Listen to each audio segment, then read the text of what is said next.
पाठ पढ़ा पाई केमिति मिले बैंक लोन केमिति करिवे आवेदन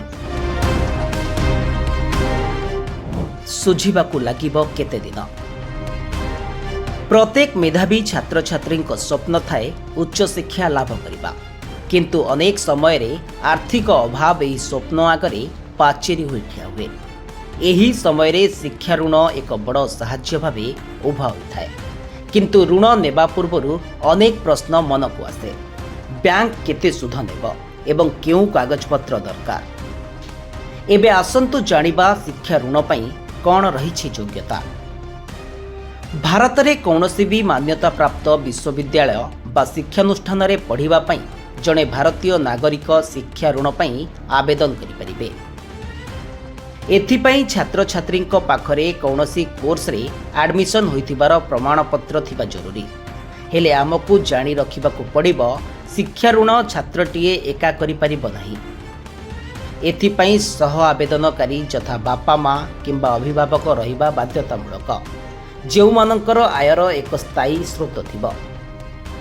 आजिकाली शिक्षा ऋण पई बैंक को बारंबार दौड़िबा आवश्यक नहीं। भारत सरकार विद्यालक्ष्मी पोर्टाल माध्यम एका सांगरे 3टी बैंक रे आवेदन करिपारिबे। बैंक गुड़िक साधारणतः 8 ରୁ 13% पर्यंत सुधहार रखिथांती किंतु एठारे किछि गुप्त तथ्य रहिछि जहा जानिबा जरूरी। अधिकांश शिक्षा ऋण फ्लोटिंग रेट रे थाए। यार अर्थ हेउछि जदि भविष्यत रे रेपो रेट बढ़ाए तेबे आपणको लोन सुधहार मध्य बढ़िजिबो।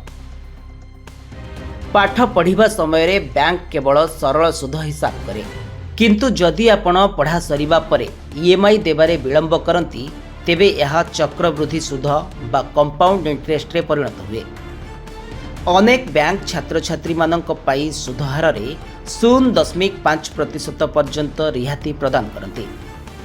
अनेक छात्र छात्री जानती नहीं जे सरकार सुध उपरे सब्सिडी दियंती।